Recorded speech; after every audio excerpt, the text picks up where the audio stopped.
I'm sure that if you're subbed to me, you're subbed to Bev Wolfe, our Half Acre Homestead. I know she's done this before on her channel. The only difference between her and I, this is almost to the boil, not quite ready yet.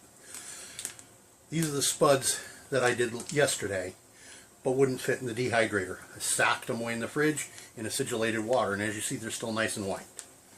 Except for the water's a little brown from the skin. That happens. The only difference between Bev and I is, one, I like to slice my taters quite a bit thinner. She likes 1/4 inch, I go about 1/8. And two, I like a little salt in my boiling water, in my parboiling water. Now this has to be dumped off and out of the bag. Now these are going to be rocket cold, ice cold potatoes, and they're going into boiling water. So what's wrong with that picture? Well, it's simple. These need to come, once these go in, the water's going to quit boiling. And I want the water to just barely come back up to the boil. And then I'll cut the heat back, and I want them to simmer for about 3 to 5 minutes. Once they come to the simmer, and I'm going to reuse this hot water bath, I'll use my spider to take them out, drain them, and then they will go on to the dehydrating trays. That's what you see over there in the back. I think you can see that. Let me take a look at the screen. Yeah, you can just barely see it over there in the back. Those are some of the spuds I just got through slicing. And I got another bowl just about the same in the sink waiting on me, both acidulated water.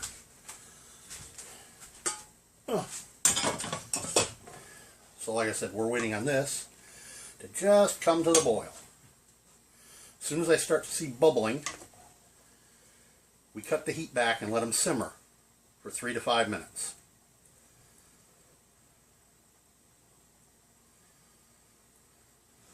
And there's our notice of boiling. Put the lid on, cut the heat back way down, and let them have 3 to 5 in that nearly boiling water. And I'll bring you back when I start putting them on trays. Okay, the first batch of my spuds have been removed and the water brought back to the boil. And then turned down. And in goes. Now, these spuds are room temperature, so they don't have to be quite so babied. I still want to, wait a minute, I turned it down too soon. I still got to get it back up to the boiling after I throw the spuds in.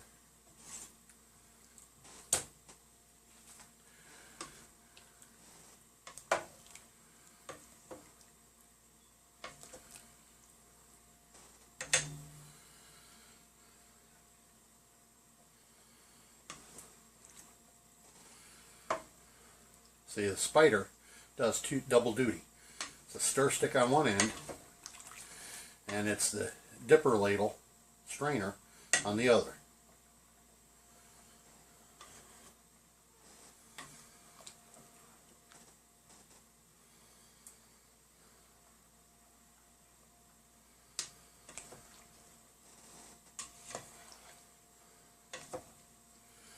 As I say, the first batch is out, sitting in a bowl on the table, cooling to where I can handle it. And I'll bring you back when we're ready with more. Okay. Second batch is starting to simmer. Now it's time to start putting these out on the trays. And they is still rocket hot. Now, I tend to group them real close, but I don't want them to overlap a whole lot. If they just barely touching, that's fine. That last batch I did last night, I had them overlapping left and right, and they still dried in about, I'd say they were probably done by about 3 this morning, and they didn't get plugged in to dry until 8:30 last night. So you do the math on how long it took to dry them, and they were overlapped left and right crazy. So these have been blanched. They should dry a little, about the same time frame. I'm just not sure I'm going to have room for all I've already sliced, because I've sliced the rest of that bag That was a 10-pound bag. I think that's what that was. And I think I'm going to have all I can do just to get this bowl full on the trays. They are crazy hot, so I'm just going to spread them out on trays to let them cool and then handle them afterwards.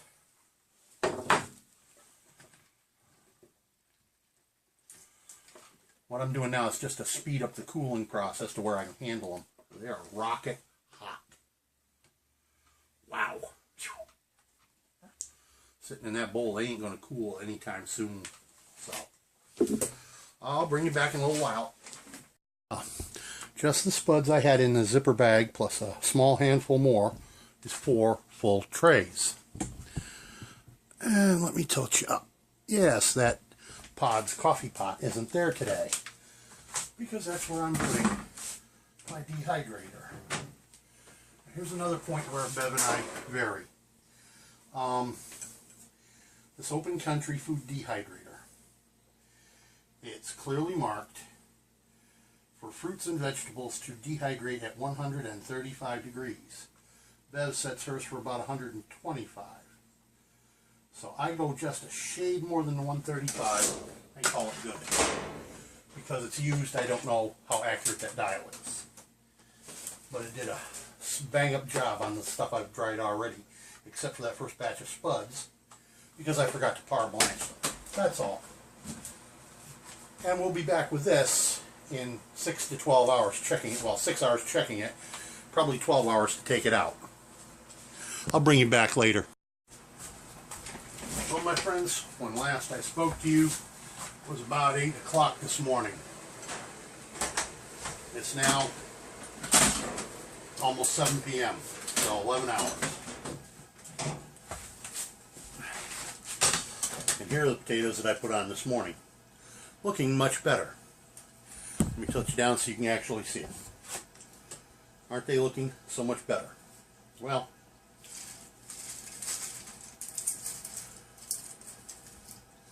now I have to put these into sequester in a bag and put the next bunch on the trays. I'll bring you back after I get these bagged up. Okay, let me give you a side-by-side difference. These are the ones I did without blanching. These are the ones I blanched. And I hope you can see the difference through the bag. These are almost white. These are almost black. Now, these aren't ruined. They're just dark because we didn't set the starch in the potato first. That's what blanching does, sets the starch. These will make good in beef stew or something, where the color won't make that big of a difference. These I'll use for things like scalloped potatoes. So, hopefully my error will be something for you to learn from. Now it's time for me to put the rest, well, work on putting the rest into the dehydrator. We'll see you later. Peace out. Well, boys and girls, let me show you the final results of my 10 pounds of potatoes dehydration. There we go. This is about 3/4 of a 10-pound bag, and this is about 1/4 of a 10-pound bag. These are the ones I forgot to blanch, and you can see they've turned pretty dark because I forgot to set the starch by parboiling. Tired, headache, yeah, it happens. But here's the funny thing. That 1/4 of the 10-pound bag, because I didn't parboil them, seems to be more to it than 3/4 would be. Apparently you lose some of the potato by parboiling it, because that bag is barely full. This bag is almost a third full. 3/4 of 10 pounds, 1/4 of 10 pounds. It just don't seem right that you lose that much of the potato by parboiling it. Just thought I'd share that with you to make you aware of it. But still, from 10 pounds to that's a whole lot tinier than a 10-pound bag of spuds. Peace out. By the way, don't forget to